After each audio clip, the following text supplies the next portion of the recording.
Muito bom dia a todas, a todos e a todos. Bem-vindos novamente a um Dharma Dominical diretamente do Templo Higashi Hongandi, Brasil Betsuin, aqui de São Paulo.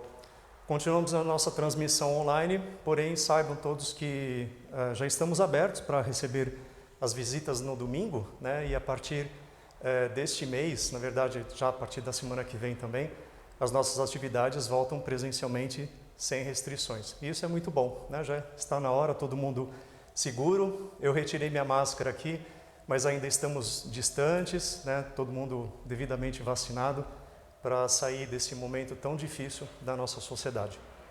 Bom, o pessoal do Instagram também, bom dia, que eu estou transmitindo aqui via meu canal pessoal. Então vamos ao nosso Dharma Dominical e iniciando com a parte litúrgica, e depois eu volto com a reflexão que costumeiramente nós fazemos. Tá bom?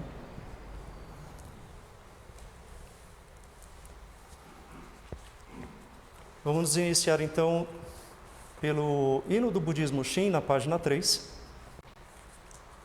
Mãos postas. Namadavs, namadavs, namadavs, namadavs, namadavs, namadavs. Fuka kimi no ri ni ai matsuru ni no sachi nai ni tato beki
Esforcemos-nos em ouvir o caminho, abrindo-nos para receber a verdade.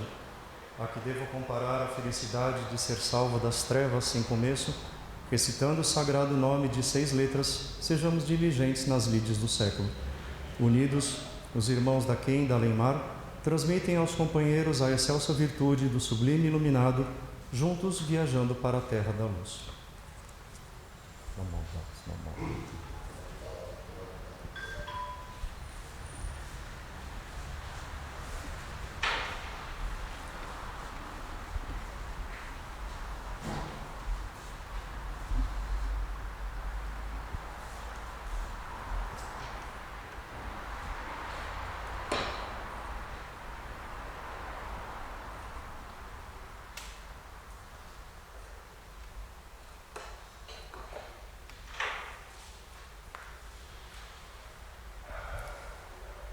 Ci sarà, no? Buddha saranam gacchami, Buddha saranam gacchami, Dhamma saranam gacchami, Dhamma saranam gacchami, Sangham saranam gacchami, Sangham saranam gacchami.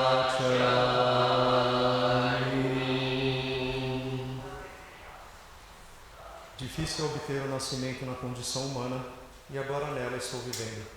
Raro é termos a oportunidade de ouvir o Dharma do Buda e agora me é dado conhecê-lo.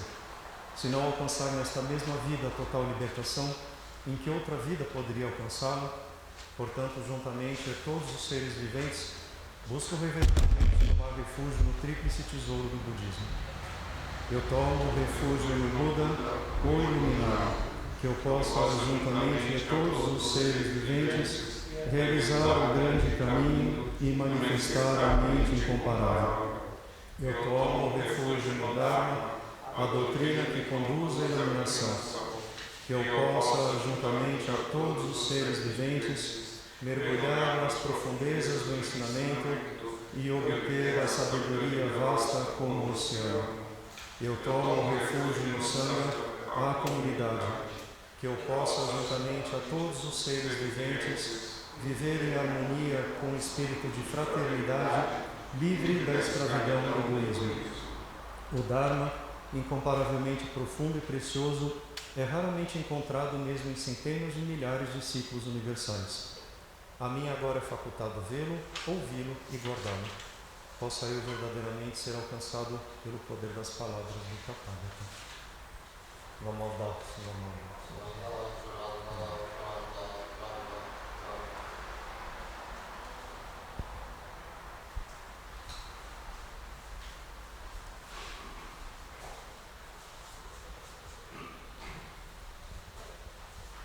Podem sentar-se.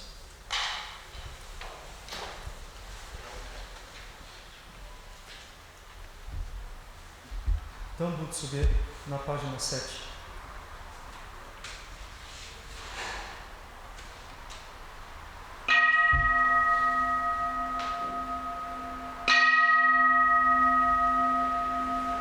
Ó Buda, vosso rosto resplandecente está radiante. Nada supera a vossa excelência, tal esplendor neste mundo, nada há que se compare. Diante de vós, o sol, a lua e a joia mani, que brilham deslumbrante, são completamente obscurecidos, como o grande bloco de carvão negro. Vossa aparência, ó Tathagata, transcende qualquer comparação com este mundo. A grande voz do iluminado ressoa pelos mundos das 10 direções. Vossa observância de preceitos, conhecimento, esforço, concentração e sabedoria, suas esplêndidas virtudes não têm igual. Elas são excepcionais e insuperáveis. Vós meditastes profunda e totalmente sobre o oceânico Dharma de todos os Budas. Vós reconheceis sua vastidão e profundidade e chegaste até o seu limite mais distante. Ó honrado Buda, estais para sempre livre da ignorância, voracidade e ira. Vós sois como um leão, o mais valente entre todos os humanos. Vossa gloriosa virtude é ilimitada. Vós realizastes a grandeza dos méritos e virtudes. Vossa sabedoria é sublime e profunda. A força de vossa luz faz vibrar o universo de 1 bilhão de mundos. Aspiro-me tornar um Buda igualável a vós, ó sagrado Rei do Dharma, para libertar os seres vivos do Sansara e guiar todos eles à emancipação. minha ação altruísta, controle mental, observância de preceitos, perseverança e esforço, além da concentração e sabedoria, será suprema e insuperável. Prometo que, quando tiver me tornado um Buda, terei cumprido plenamente este voto, e a todos os seres com seus medos e temores, proporcionar-lhes-ei grande paz, mesmo que haja incontáveis Budas, cuja quantidade é de bilhões, e uma multidão de grandes sábios, incontáveis como os grãos de areia do rio Ganges. Farei oferendas a todos estes iluminados. Buscarei o supremo caminho, determinada e incansavelmente, mesmo que as terras de Buda sejam incalculáveis, como os grãos de areia do Ganges, e outros mundos além destes também sejam inumeráveis. Minha luz chegará em todos os recantos, penetrando em todos estes mundos. Isto será resultado de meus esforços. Assim, meu poder majestoso será imensurável. Quando eu tiver me tornado muda, minha terra será mais admirável, e seu povo será maravilhoso e insuperável. O trono da iluminação será supremo. Minha terra, sendo como o próprio Nirvana, estará acima de qualquer comparação. Terei piedade de todos os seres vivos, e certamente salvarei todos eles. Aqueles que vierem das 10 direções encontrarão alegria e serenidade no coração. Ao chegarem à minha terra terão paz e felicidade. Rogo a vós, ó Buda, que sejais minha testemunha e atesteis a veracidade de minha aspiração. Tendo feito meus votos a vós, esforçar-me-ei por realizá-los. Os honrados Budas das 10 direções têm sabedoria desimpedida. Rogarei a estes honrados Budas que reconheçam minha intenção, mesmo que eu permaneça num estado de extrema dor, resistindo a todas as durezas com inesgotável vigor. Realizarei tais práticas diligentemente. Namadabu Namadabu Namadabu Namadabu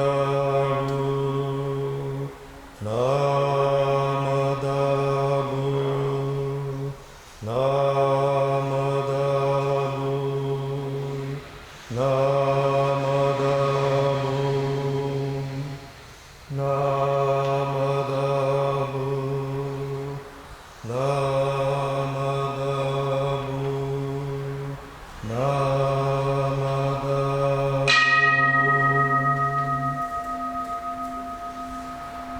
Que através desses méritos possamos beneficiar igualmente a todos os seres, para que despertem suas mentes búdicas e para que possam ir nascer na terra da paz e da alegria.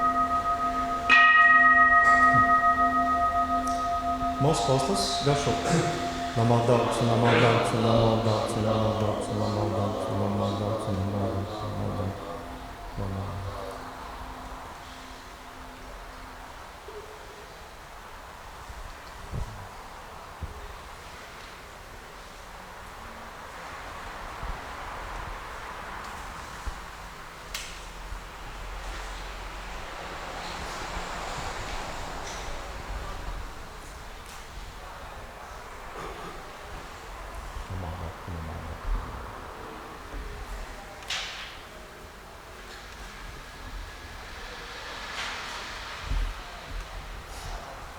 Bom, novamente então, bom dia a todas, a todos, a todos que estão nos acompanhando online, mesmo presencialmente. Bem-vindos aos que vêm pela primeira vez.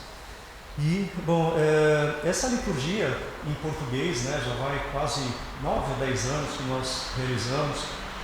Essa parte litúrgica, ele é trecho do grande Sutra da Vida Imensurável, né? Então, o Tambutsuge, que inclusive é um dos hinos da Federação das Escolas Budistas do Brasil, que comunga todas as escolas japonesas, e todas elas recitam o Tambutsuge referenciando, né, ao grande sutra da vida imensurável, ou seja, o Buda Shakyamuni, que profere o grande sutra e ele relata a narrativa do Buda Amida, né? E aqui a gente vê então o Bodhisattva Dharmakara, que se encontra diante de outro Buda, que é o Buda Lokesvaraja, e ele então faz os seus votos de se tornar um Buda, que ele vem se tornar o Buda Amida. Então isso daqui é uma parte da trajetória dele, né? E hoje a reflexão que eu queria trazer se faz até tentar fazer uma ponte com o dia que se comemora mundialmente, é o Dia do Trabalho. Eu sei que devem estar perguntando o que você vai falar a respeito do Dia do Trabalho dentro de um templo budista, né? Então, a gente sempre prepara alguma reflexão com os acontecimentos atuais, mas sempre trazendo a perspectiva budista para a vida, né? A gente trabalha o tempo todo, né? Em todas as camadas da vida. A gente trabalha na esfera do próprio trabalho, né? Para ganhar dinheiro, para poder sobreviver dentro do sistema que nós vivemos. Trabalhamos em família, trabalhamos no amor, trabalhamos na saúde, trabalhamos nas amizades, trabalhamos para alguém, né? Trabalhamos para si mesmo o tempo todo, né? Mas a realidade, né? O ser humano vive imerso nos 3 venenos mentais, da ignorância, da ganância e do desejo, não deixa a dinâmica do trabalho sendo harmoniosa. E aí resulta em injustiça, desigualdade, pobreza, fome e tantas outras atrocidades que a gente vê por aí afora que não é desnecessário até comentar, né? Eu acho que a gente devia conduzir o mundo de uma forma que a base não produzisse o sofrimento, que todos pudessem trabalhar para produzir o bem-estar a todos, né? Não visando a desigualdade, concentração de renda, diferença de classe social e etc.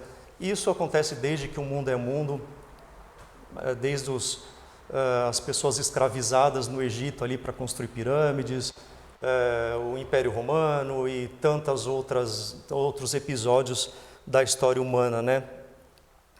Mas com relação ao Dia do Trabalho, e eu sei que tem uma pulguinha atrás da orelha, né?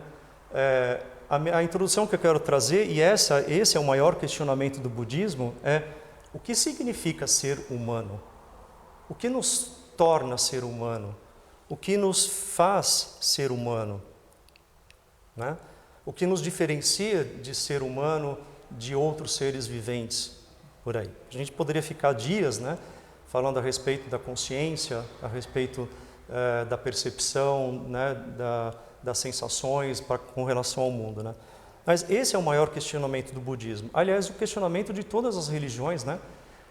Além de clérigo aqui no templo, eu também estudo a questão das religiões. Então, é uma perspectiva que indaga o porquê surgem as religiões, né?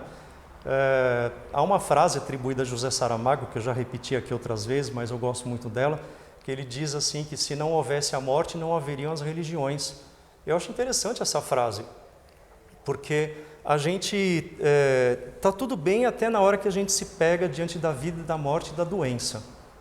Enquanto a gente está na balada, a gente está na festa, a gente está nos recortes felizes do Instagram, a gente não pensa na doença, na morte. Aliás, raramente alguém posta esses episódios da própria vida, né?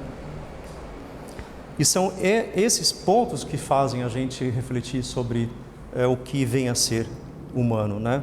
Essa é uma provocação que eu deixo para vocês. Mas eu quero trazer outra também, que surgiu até no grupo essa semana, o que vem a ser budista, né? O que para vocês é budista?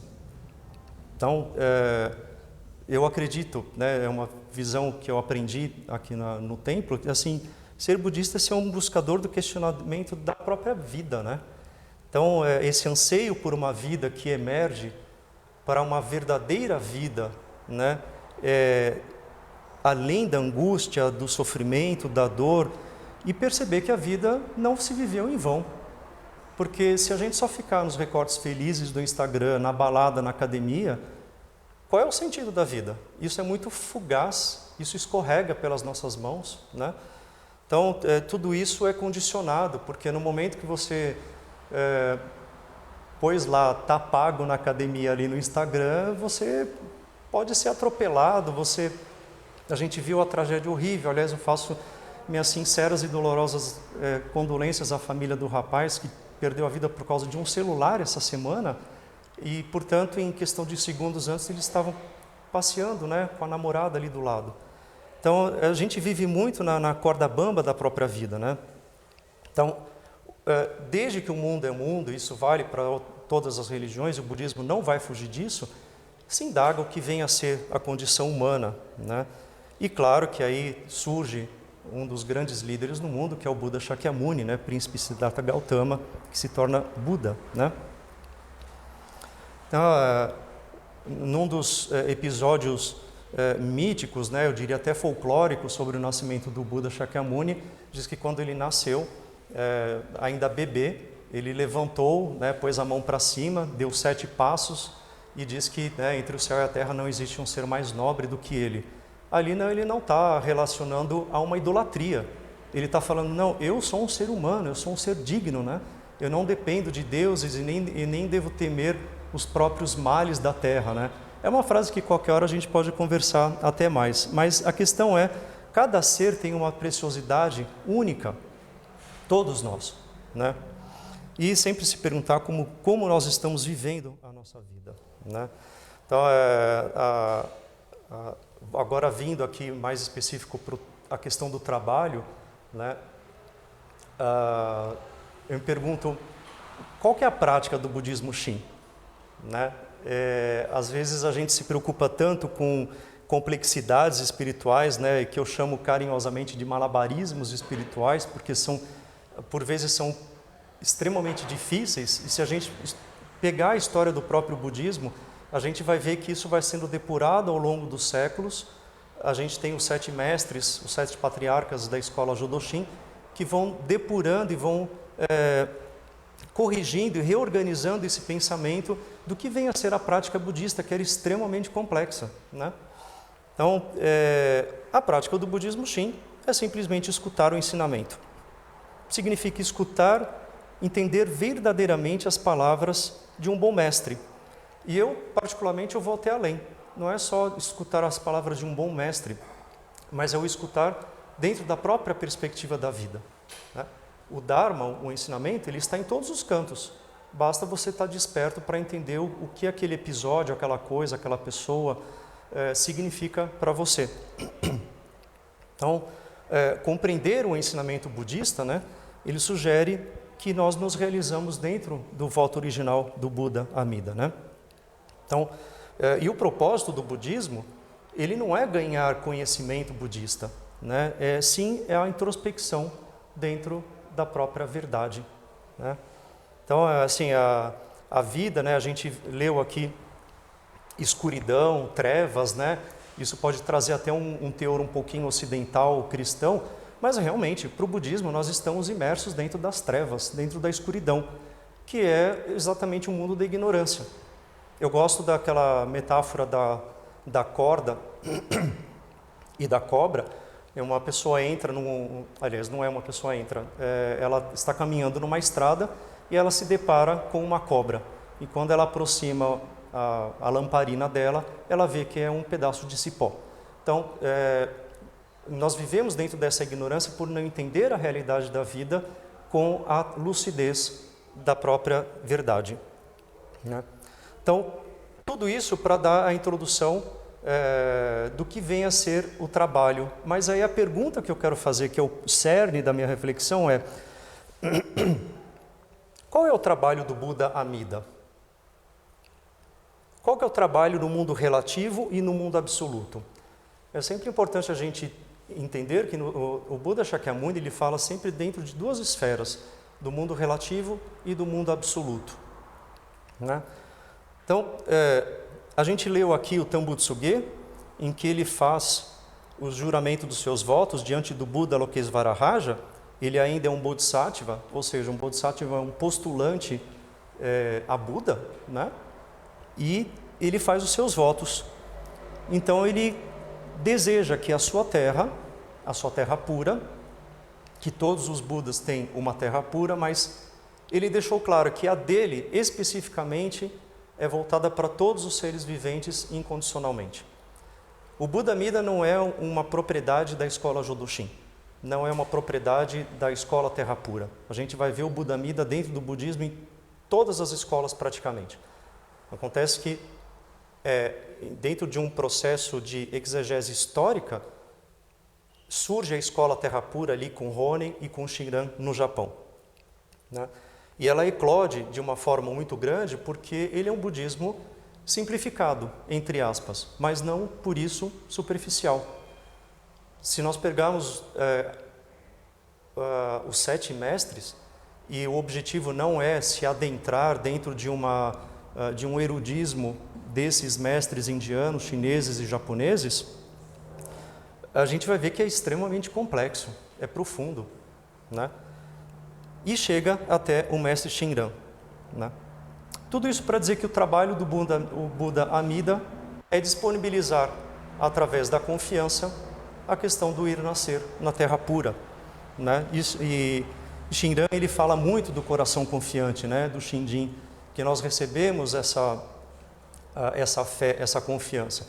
É sempre importante lembrar que assim, a fé no budismo, e eu particularmente, eu tenho uma certa crítica a esse termo, mas é o que mais se assemelha à questão da confiança, né? Não é uma fé cega, né? Mas é a fé, como diz 2 mestres que eu selecionei aqui, o mestre Chantal e o mestre Taosho, que eles falam, né? O mestre Taosho com o coração confiante, que ele é sincero, uno e contínuo. Será que a nossa fé, a nossa confiança, e a gente vai ver fé dentro do budismo em praticamente todas as escolas, para não dizer todas as escolas, só que isso não é evidenciado, né? Como o nosso coração, a nossa mente confiante, ou o nosso coração confiante, ele consegue ser sincero, uno e contínuo, né? Só que essas são características da confiança e da fé do Buda Amida, né? Nós não conseguimos nos apropriar dessas 3 qualidades por completo, né? E o mestre Chantal, que é outro mestre chinês, junto ao mestre Taosho, ele fala, né? As pessoas de fé verdadeira e sincera, a fé profunda e a fé do ir nascer, né? Será que nós conseguimos ser realmente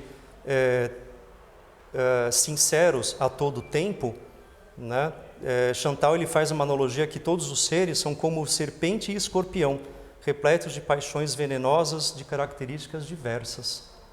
Será que dentro da profundidade do pensamento humano, naquele momento mais silencioso, a gente consegue ser realmente sincero e verdadeiro na nossa confiança, enquanto uma vontade própria, né? O quão honesto nós conseguimos ser, né? O quão apegado nós somos com as nossas conquistas, nossos desejos, né? Então essa contradição faz perceber o lado obscuro do ser humano. E esses mestres, eles vão repensando isso de tal forma que chega até Shinran e ele percebe que a fé verdadeira, real e verdadeira, ela não pode ser uma qualidade humana, ela é uma qualidade do sagrado. Quem faz despertar isso em nós não é o profano, e sim o sagrado. A gente vai ver o tempo todo essa dicotimização boa, digamos assim, né? Entre o sagrado e o profano, né? Então, o tomar refúgio, né? A confiança que se tem dentro do budismo é justamente se apoiar naquilo que não é humano, naquilo que nós não conseguimos. E a gente percebe isso na hora que a gente se depara diante da morte, de uma doença súbita. Ninguém deseja ou programa ficar doente. Aliás, isso não é um desejo algum no ser humano. Então a gente vê a nossa impotência. E quando nós falamos de Buda Amida, é sempre bom ter em mente que isso é uma personificação, uma representação de meio hábil do sagrado, do Dharma, né? E sagrado aqui ele não tem relação com Deus, por favor, não vamos também relacionar a questão do sagrado somente à figura de Deus ocidental. O sagrado ele é muito mais do que um conceito único, né? Ou seja, o trabalho de ir nascer na Terra pura, o trabalho do despertar, o trabalho da realização rumo ao Nirvana, ele já foi elaborado pelo Bodhisattva Dharmakara, que se tornou um Buda Amida e que disponibiliza esse caminho da Terra pura, né? Aqui nesse trecho do Sutra, né, do Tambutsuge, ele fala o tempo todo que todos os esforços serão por mim realizados, né? Olha, vamos pensar assim: o sagrado não é um ser, um ser ontológico, não tem uma história. Nós precisamos dar uma história, uma narrativa para entender esse sagrado transcendental. O Buda Shakyamuni ele faz isso numa forma de uma alegoria do Buda Amida personificado, e ele dá uma trajetória. Então, o Bodhisattva Dharmakara antes era um rei que decidiu se tornar um Bodhisattva porque ele se apiedou dos seres viventes. Ele renuncia ao seu trono, se torna um Bodhisattva chamado Dharmakara, encontra um outro Buda chamado Lokesvara-Raja, e aí ele faz o juramento dos seus votos que nós lemos agora. Isso é o que está no Sutra. Ele se torna um Buda chamado Amida, com seus 48 votos, né? Ou seja, todo esse trabalho piedoso, e eu diria, eu vou até ser ousado numa palavra que a gente não fala no budismo, mas um trabalho profético. Será que a gente pode colocar essa palavra? Porque ele vislumbra essa possibilidade para os seres viventes de uma era onde o Dharma se torna decadente.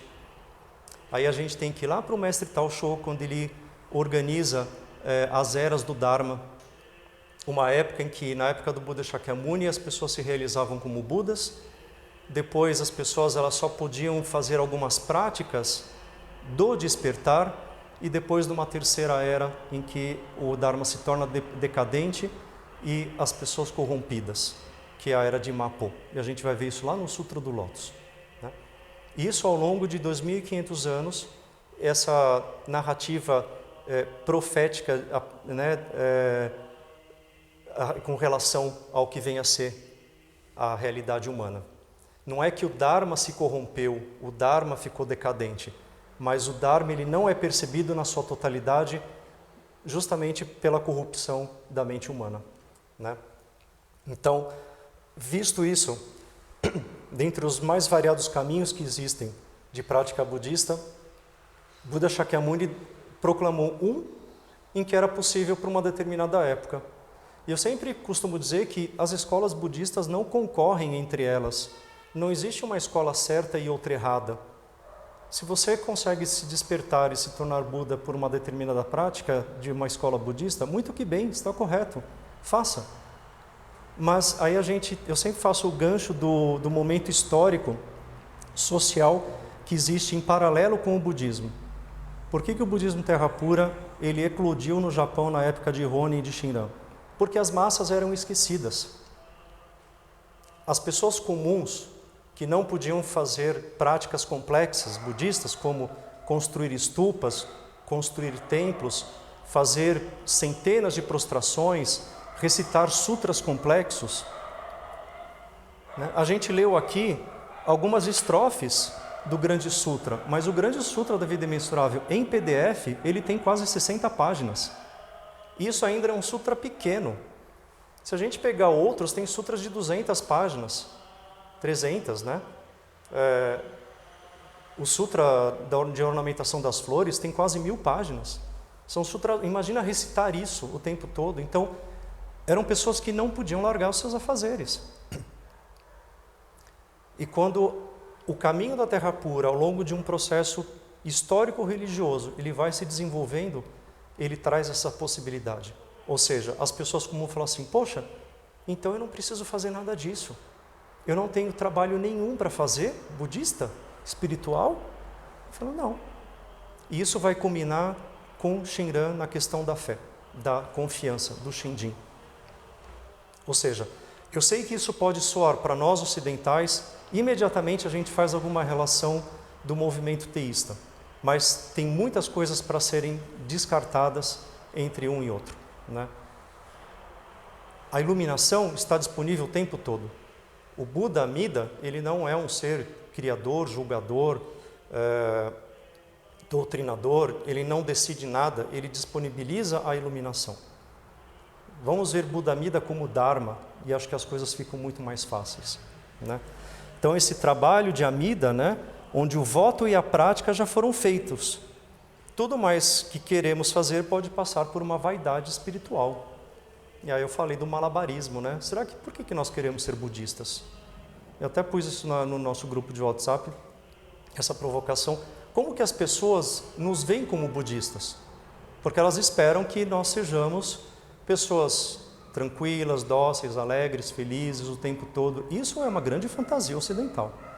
Nesse momento lá na Ásia, budistas sofrem, choram, morrem num tsunami, como foi em 2011, são violentados dentro de uma ditadura em Mianmar, que é um país budista, sofrem toda a sorte de infortúnio. Ser budista não é estar blindado de nada, ser budista não é olhar a vida sorrindo o tempo todo, mas é enxergar a vida dentro da realidade do ensinamento budista. Como eu estou interpretando determinados momentos da vida, através dos venenos mentais, através da lei da interdependência, através da lei da impermanência. O que a morte simboliza para a gente? A morte, ela é para os vivos. Quem morreu não vai sentir mais a mesma percepção que um ser humano vivo. Ele não tem essa condição humana mais. Mas o quanto a morte impacta a nós, o que nós aprendemos com ela, por exemplo, né? A gente podia falar de várias coisas, né? Então, recitar o nome do Buda Amida é a própria prática do ir nascer, né? E isso é uma coisa até simples, mas ela é de uma exegese muito profunda, né? Então, porque esse trabalho, agora voltando para o nosso dia 1º de maio, foi realizado por um Buda dentro de uma narrativa, que nós precisamos entender essa história. Ela em si, ela não existe enquanto realidade única, mas enquanto seres humanos, e a gente vai lá para os upayas, para os robens, né, para os meios salvíficos, nós precisamos entender a ação, o trabalho do sagrado dentro do Buda Amida, simbolizado pelo Buda Amida, por meio dessa narrativa, né? Então, o trabalho do ir nascer na Terra pura e de lá cada um de nós se tornar um Bodhisattva, se tornar Buda e voltar para esta Terra para poder ajudar. Porque nós não vamos nos tornar Budas na condição humana. Isso também é uma vaidade espiritual, né? Ninguém vai se tornar Buda enquanto um cidadão e vai sair trabalhando e ir para o shopping, eu sou Buda e está tudo bem. Não, isso não é ser Buda. Isso é uma grande vaidade fantasiosa budista, né? Então, um narcisismo, né, budista, digamos assim, né? Então, assim, por mais que o Buda Amida ele seja transcendente, ele também é imanente em cada um de nós, né? Ele apresenta um rosto humano, a gente vê na parte do pictograma ali, né? Ele está sobre uma flor de lótus, tem os 48 raios à sua volta, né? Toda uma simbologia para que nós possamos nos identificar. Se a gente fizer uma ponte com a crença cristã, por que durante muito tempo, é que isso já caiu em desuso, mas por que a gente sempre representou Deus como um senhor de barbinha branca que está sentado num trono? Quem é essa pessoa dentro da nossa vida? É o nosso pai, o nosso avô, que controla a casa, que organiza a casa, né? Mas é o Buda Amida, agora já indo para o meu finalmente, assim, é ele que desperta a natureza búdica de cada um de nós. Eu gosto muito da frase de um dos nossos devotos do Paraná, que diz assim: nós não somos Budas, nós somos budistas. Somos budistas com potencial Buda, com a natureza búdica, né, em potencial.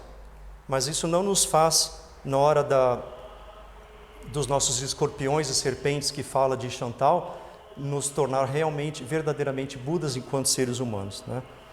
A realização, ela não pode ser obtida dentro de uma fonte do samsara, dentro de uma fonte da nossa condição humana. A realização suprema do Nirvana, ela é feita através do sagrado. Quem gosta do Mircea Eliade, que fala sobre o profano e o sagrado, ele vai fazer justamente essa ponte. É o infinito que vem ao finito, não é o finito que vai ao infinito. Porque o finito, pela própria definição, ele não tem condição de ir além do que ele próprio.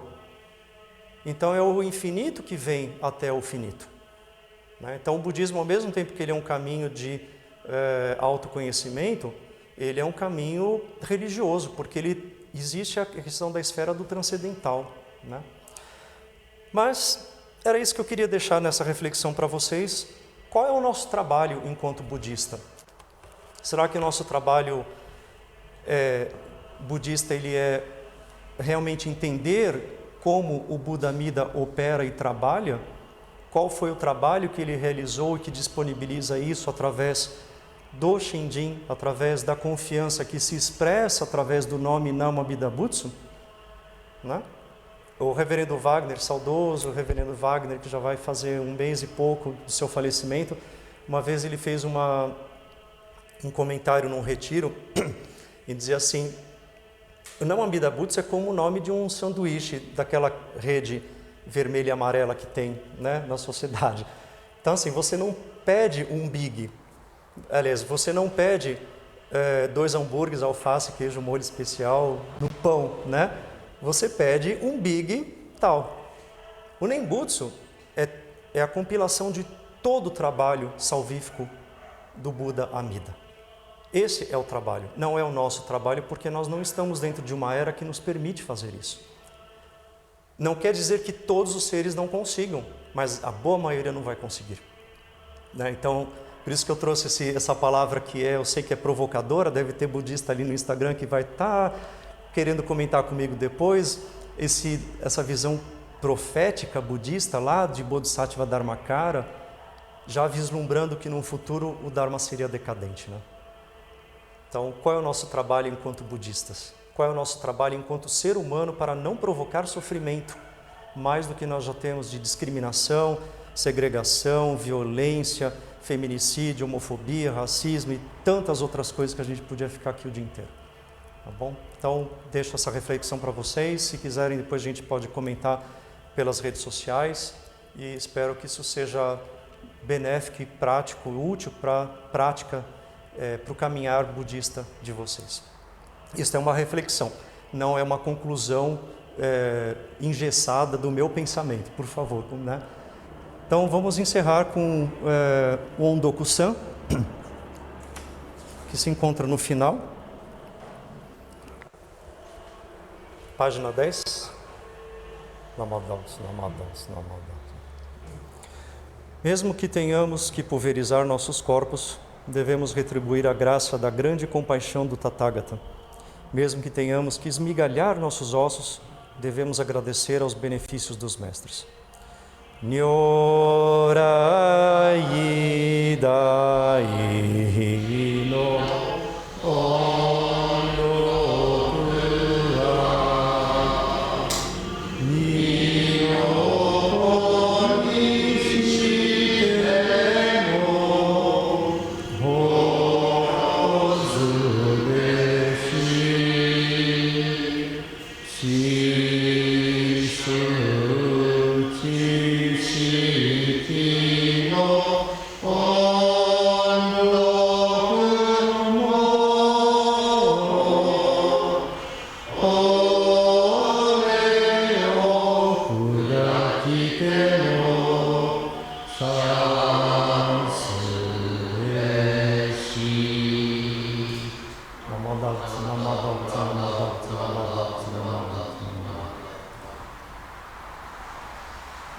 Muito obrigado aos que acompanharam online, obrigado aos que vieram presente, o pessoal do Instagram também. Bom domingo, bom 1º de maio. Curtam-se, aliás, divirtam-se no dia de hoje, né? Curtam-se, né? Cuidem-se, sobretudo, né? Em todos os sentidos.